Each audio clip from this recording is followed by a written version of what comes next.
नमस्कार दोस्तों, digital academy में आपका एक बार फिर से स्वागत है।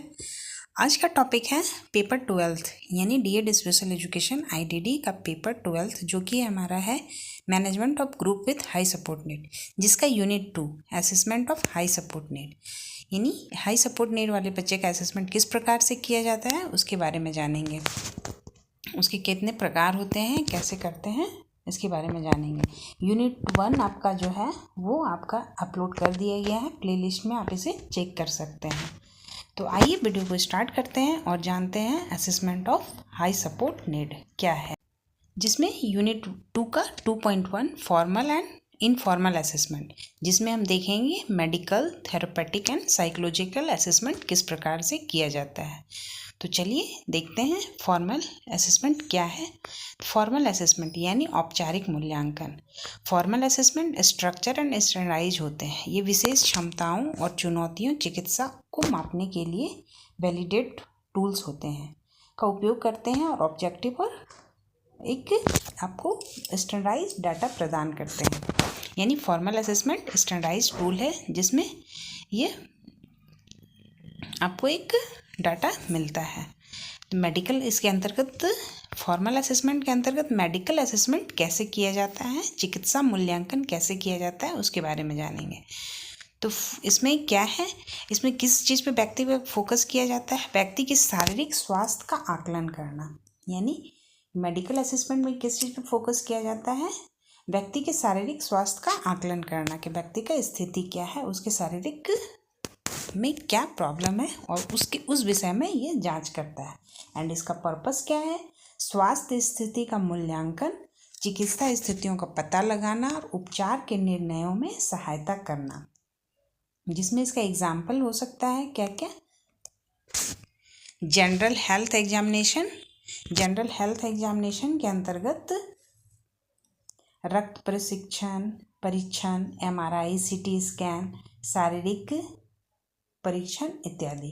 एंड न्यूरोलॉजिकल टेस्ट में ईसीजी या सीटी स्कैन का उपयोग कर मस्तिष्क कार्यों का तंत्रिका संबंधी विकारों का मूल्यांकन करना। यानी ये आपका जो असेसमेंट जो आपका दिया गया है ये मेडिकल असेसमेंट है। मेडिकल असेसमेंट के अंतर्गत ये सब चीज़ों को किया जा रहा है।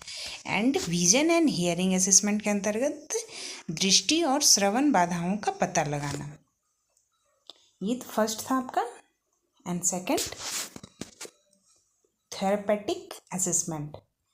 थेरेपेटिक असेसमेंट के अंतर्गत इसमें क्या फोकस किया जाता है, रिहैबिलिटेशन प्रोफेशनल द्वारा फंक्शनल, फिजिकल और कम्युनिकेशन एबिलिटीज़ का पता करता है। इसका पर्पस क्या है, व्यक्ति की क्वालिटी ऑफ लाइफ में सुधार करने के लिए थेरेपेटिक इंटरवेंशन की पहचान किया जाता है। यानी कि व्यक्ति को अगर थेरेपी की ज़रूरत है तो उस पर उसका मूल्यांकन किया जाता है कि इसमें किस प्रकार की थेरेपी को यूज़ किया जाना है और किस प्रकार से उस पर कार्य करना है। इसके एग्जाम्पल हो सकते हैं, इसका एग्जाम फंक्शनल मोबिलिटी असेसमेंट, यानी कि वो कितना उसका कार्य करने का क्षमता है उसके बारे में जानते हैं। जिसमें टाइम अप, गो टेस्ट, 6 मिनट वॉक टेस्ट आदि को रखा जाता है। ऑक्यूपेशनल थेरेपी असेसमेंट, जिसमें the paediatric evaluation of the disability inventory के अंतर्गत इसमें देखा जाता है कि उसको ऑक्यूपेशनल थेरेपी की क्या आवश्यकता है। And speech and language assessment. Speech and language assessment का कुछ इसमें आपका एग्जाम्पल दिया गया है जिसे आप देख लेंगे।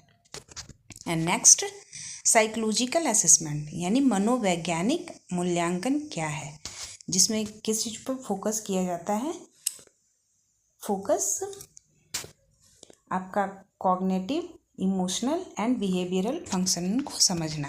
यानी कि इसमें बिहेवियर से रिलेटेड चीज़ों को आकलन किया जाता है या मूल्यांकन किया जाता है। इसका पर्पस क्या होता है, पर्पस है इसका मानसिक स्वास्थ्य स्थितियों, बौद्धिक विकलांगता और भावनात्मक आवश्यकता का आकलन करना। यानी इसमें बिहेवियर से रिलेटेड उनकी मानसिक स्थितियों को जांचा जाता है। इसके अंतर्गत क्या क्या एग्जाम्पल में क्या क्या है, इंटेलिजेंस टेस्ट, जिसमें आपको कुछ उदाहरण दिए गए हैं। साइकोलॉजिकल क्वेश्चनरीज, यानी कि इसमें कुछ क्वेश्चन सवाल जवाब किए जाते हैं जिसमें इनसे बताया जाता है, जिससे उसका असेसमेंट होता है। Behavioural assessment, child behavioural checklist, basic इत्यादि को देखा जाता है। तो ये हमने देखा फॉर्मल असेसमेंट। फॉर्मल असेसमेंट के अंतर्गत 3 प्रकार के जो असेसमेंट किए, medical assessment, therapeutic assessment and psychological assessment के बारे में हमने जाना, जिसमें अलग अलग आपको बताया गया और अलग अलग तरीके उसका एग्जाम्पल दिए गए। एंड नेक्स्ट है हमारा topic informal assessment. Formal and informal assessment, तो हमने अभी देखा फॉर्मल असेसमेंट।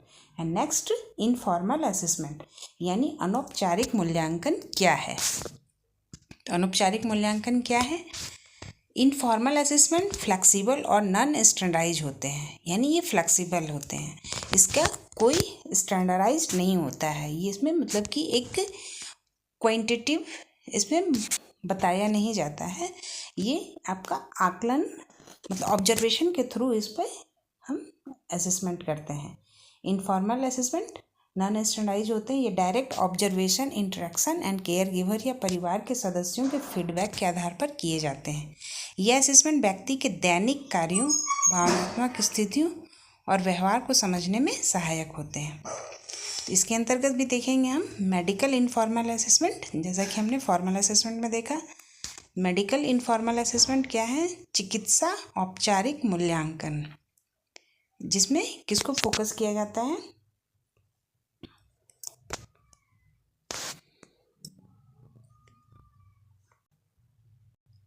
इसमें फोकस किया जाता है चिकित्सा व्यक्ति और परिवार के साथ बातचीत और अवलोकन के माध्यम के अतिरिक्त जानकारी को एकत्र करते हैं, इसका फोकस रहता है। यानी कि जो पेशेंट है, जो हाई सपोर्ट नीड का, उसके जो केयर गिवर हैं, उसके पेरेंट्स जो हैं, उनकी या फिर खुद से अवलोकन कर उस पर फोकस किया जाता है। इसका पर्पस क्या होता है? पर्पस है इसका कि व्यक्ति की स्थिति का पता लगाना, इसको अंडरस्टैंडिंग को समझना, आगे की जांच के लिए संभावित क्षेत्रों की पहचान करना, यानी कि उसके लिए किस प्रकार से उस पर कार्य किया जाए उसको जांच किया जाता है। जिसके अंतर्गत एग्जाम्पल है आपका क्लिनिकल ऑब्जर्वेशन। क्लिनिकल ऑब्जर्वेशन प्राकृतिक वातावरण में व्यक्ति की गतिविधियों और दवाओं के प्रति प्रक्रियाओं को अवलोकन करना। केयर गिवर इंटरव्यू, जो उसका देख रेख करता है, जो उसके पेरेंट्स या घर वाले सदस्यों को उनके साथ इंटरव्यू लिया जाता है। And next therapeutic informal assessment. Therapeutic informal assessment चिकित्सा औपचारिक अनौपचारिक मूल्यांकन क्या है, जिसमें किस चीज़ को फोकस किया जाता है? फोकस व्यक्ति के वास्तविक जीवन और कार्यों और थेरेपेटिक ज़रूरतों को समझने के लिए अवलोकन करना। इसका पर्पस क्या होता है? थेरेपेटिक इंटरवेंशन को पर्सनलाइज करने के लिए मूल्यांकन करना, यानी कि उस पर क्या ज़रूरत है उसको देखा जाता है कि थेरेपेटिक अगर थेरेपी का ज़रूरत है तो उसमें किस किस चीज़ों पर, किस किस क्षेत्र पर कार्य करना है, उसके बारे में जानकारी दिया जाता है। तो observation of daily living task, example है इसका व्यक्ति के ड्रेसिंग, ईटिंग या बाथिंग जैसे कार्यों को अवलोकन करें, यानी वो एडीएल वाले जो कार्य क्षेत्र हैं उस पर अवलोकन किया जाता है। होम विजिट, ऑक्यूपेशनल या फिजिकल थेरेपिस्ट द्वारा व्यक्ति के घर के वातावरण, मोबिलिटी और इंडिपेंडेंस बाधाओं को पहचान किया जाता है। ये हमारा थेरेपेटिक इनफॉर्मल असेसमेंट है, जिसमें हमने उसके क्षेत्रों को जाना कि उसको किस किस क्षेत्रों पर थेरेपी की ज़रूरत है या आवश्यकता है, उसके नीड के अकॉर्डिंग कार्य करना है। And next psychological informal assessment. Next psychological informal assessment मनोवैज्ञानिक अनौपचारिक मूल्यांकन क्या है, जिसमें किस चीज़ पर फोकस किया जाता है? व्यक्ति के व्यवहार और भावनात्मक प्रतिक्रियाओं का अवलोकन करना।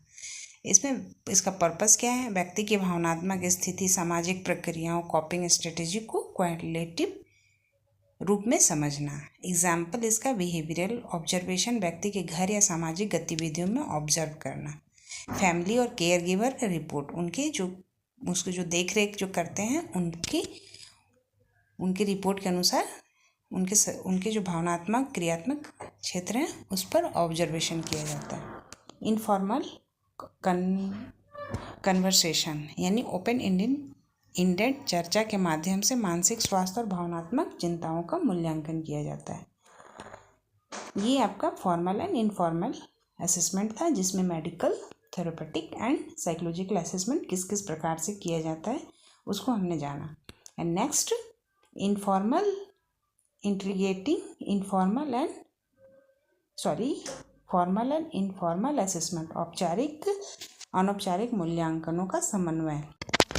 यहाँ हमने देखा कि फॉर्मल और इनफॉर्मल दोनों को अलग अलग देखा। अब यहाँ पे औपचारिक और अनौपचारिक मूल्यांकनों का समन्वय क्या है। तो औपचारिक और अनौपचारिक मूल्यांकन का संयोजन व्यक्ति की आवश्यकताओं को समझने के लिए बहुत महत्वपूर्ण है। फॉर्मल असेसमेंट के अंतर्गत यह एक स्टैंडर्डाइज्ड टूल और प्रोड्यूसर के माध्यम से ऑब्जेक्टिव डाटा प्रदान करते हैं। इंटेलिजेंस टेस्ट, मेडिकल स्कैन आदि इस पर ध्यान दिया जाता है। एंड नेक्स्ट इनफॉर्मल असेसमेंट, अनौपचारिक मूल्यांकन, यह व्यक्ति के व्यवहार और भावनात्मक